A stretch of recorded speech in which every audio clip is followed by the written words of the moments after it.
अब देखिए भी बुरे बताए ज्ञानी आत्मा क्यों?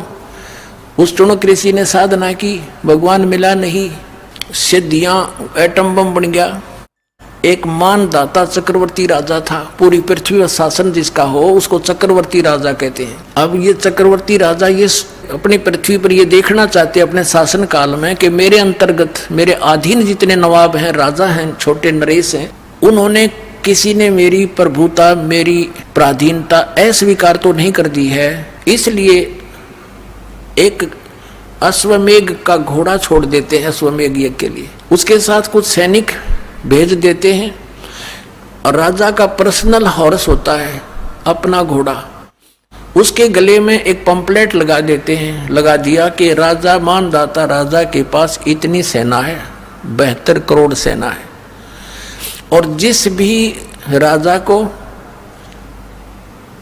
इस मानदाता चक्रवर्ती राजा की पराधीनता स्वीकार ना हो, घोड़े को पकड़ लो, अपने पास बांध लो और युद्ध के लिए तैयार हो जाओ। पूरी पृथ्वी पर वो घोड़ा घूम आया, सब ने पढ़ लिया पंपलेट कि 72 करोड़ सेना, सब चुप हो गए, किसी ने हिम्मत नहीं की घोड़े को पकड़ देने की, अर्थात युद्ध करने की। तो पूरी पृथ्वी पर विजयी साबित हो गया। वो वापस आ रहे थे, चुनक ऋषि वहां तपस्या किया करता था, उसकी कुटिया के पास से वो गए थे, वहीं से वापस आ रहे थे। उसने पूछा कि सैनिकों, ये घोड़ा खाली क्यों है, इस पर सवार क्यों नहीं, बाकी पर तुम सब विराजमान हो, सवार हो। सैनिकों ने बताया कि ऋषि जी ये मानदाता चक्रवर्ती राजा का घोड़ा है, इस पर कोई बैठ नहीं सकता। और तुम गए कहाँ थे? ऋषि ने पूछा कि हम पूरी पृथ्वी का चक्कर लगा कर आए और ऐसे ऐसे हमारा उद्देश्य था। तो ऋषि ने कहा कि क्या किसी ने इस राजा का युद्ध नहीं स्वीकार किया, इतना प्रबल है ये? तो सैनिकों ने कहा कि हमारे राजा के पास 72 करोड़ सेना है ऋषि जी, और है किसी की हिम्मत उसकी जाड़ फोड़ दे हम। अब ऋषि ने सोचा, देखो बदकाल के हाथ में, पहले तो इनको एटम बम बनाता सिद्धियों से, गलत साधना शास्त्र विधि रहित मनमाना तप तपवा के, फिर उधर से काल के हाथ में रिमोट था, उसने ऋषि के अंदर प्रेरणा भर दी कि इसमें तो अभिमान हो गया राजा में, इसका अभिमान ठीक करना चाहिए।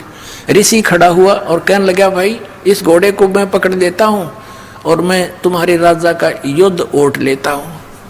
सैनिक कहने लगे, रे कंगले कंगाल, तेरे दाने खाने को नहीं, और युद्ध करेगा तो मानदाता चक्रवर्ती राजा के पास अपने फेरले माड़ा बोल वाला बैठ के, मत पंगे में पा दे, जप ले अपनी भक्ति कर, जो सा काम करया करे ऋषि वही कर तू। ऋषि बोला, भाई मन ने तो पकड़ दिया है घोड़ा, और जाओ कह दो तुम्हारे राजा ने। वह तो त्यार थोड़ा बांध दिया घोड़ा उसके वृक्ष के झोपड़ी जिस वृक्ष पर डल रही थी, राजा को आके सुना दिया कि ऐसे ऐसे पूरी पृथ्वी पर तो किसी ने आपका घोड़ा पकड़ा नहीं, एक चुनक नाम के ऋषि ने आपका युद्ध स्वीकार कर लिया। अब राजा को बताया गया मंत्रियों के द्वारा कि जी आज एक व्यक्ति ने हिम्मत करी है, कल दूसरा करेगा, ये राजनीति होती है, ऐसे तो सिर उठाएगी दुनिया, इसको कुचल डालना चाहिए। राजा बोला, जाओ 18 करोड़ सेना एक बार भेज दी तो उसके एक व्यक्ति को मारने के लिए, ताकि और भी डर जाए, भयभीत हो जाए कि इतनी सेना आ गई हो, तुरे की तो बड़ा तगड़ा राजा है। उधर से ऋषि ने अपने सारे जीवन में जो डले डोए थे उसकी 4 एटम बम बना दिए वचन से, सिद्धि का बहुत बड़ा एटम बम। ये साइंस वाले तो फेल है उनके आगे, अगर किसी में वचन शक्ति हो संत के अंदर तो इन सारे फेल कर दे, वो वैसे वहीं के वहीं पानी बना दे। ऐसी सिद्धियां भी होती हैं। अब ऋषि ने अपनी 4 पुत्री बना ली, 4 एटम बम बना दिए अपनी सिद्धि से, अपनी शक्ति भक्ति जो सारा दिन सारे जीवन में डरे डोए थे। एक पुतली छोड़ दी, 18 करोड़ अक्षोणी सेना का कत्लेआम कर दिया, नाश कर दिया। राजा ने दूसरी टुकड़ी 18 करोड़ की भेज दी, ऋषि ने दूसरी पुतली छोड़ दी। 72 करोड़ सेना चक्रवर्ती राजा की नाश कर दिया। अब इसके बारे में सूक्ष्म वेद में बताते हैं बैतरक सोनी खा गया ये चुनक ऋषिश्वर एक, दे धारे जोरा फिर ये सभी काल के बेखे। हे भगवान, कबीर साहेब बुद्धि छोड़।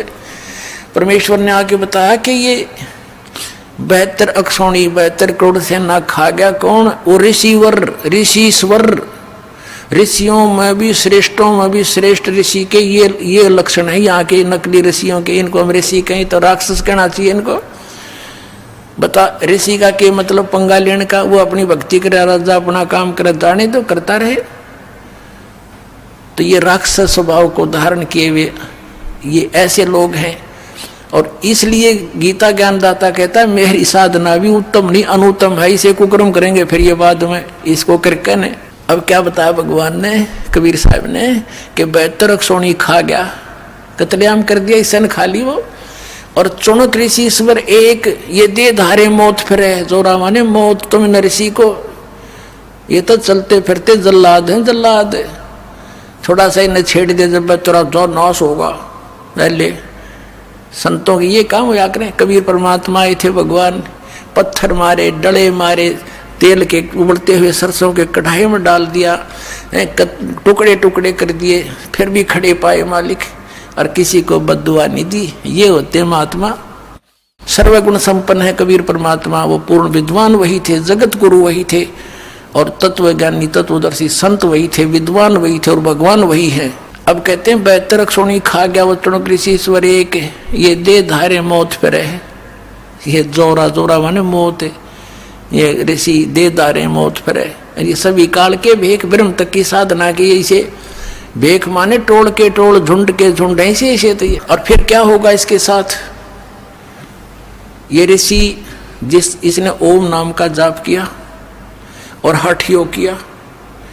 अब हठ योग से तप, सिद्धियां प्राप्ति, ओम नाम से ब्रह्म लोक प्राप्ति। ये ब्रह्म लोक में जाएगा, वहां देवता बन जाएगा।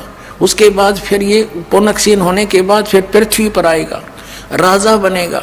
राजा बनकर के तो शिकारी बनकर शिकार मारेगा, दुनिया जीव हिंसा करेगा, राजा एक दूसरे के साथ लड़के करेगा, यानी फिर कर्म फोड़ेगा। फिर इसको कहाँ भेजेंगे? नरक में ठोकेंगे। नरक भोग कर फिर पृथ्वी पर आएगा, फिर ये कुत्ता बनेगा ये चुनक ऋषि। और इसके सिर में कीड़े पड़ेंगे, जख्म। और जितने ये जीव हिंसा करे थे बाणदाता चक्रवर्ती राजा के, वो कीड़े उसको चुन चुन कर खाएंगे। तो इसलिए गीता ज्ञानदाता 7वें अध्याय के 18वें श्लोक में कहता है कि ज्ञानी आत्मा है तो उद्धार। ये चले थे तो परमात्मा प्राप्ति के लिए, लेकिन इनको तत्वदर्शी संत ना मिलने से ये अपने आप निष्कर्ष निकाल कर एक दूसरे से सुन सुना कर और ये समर्पित हो गए मेरे पे।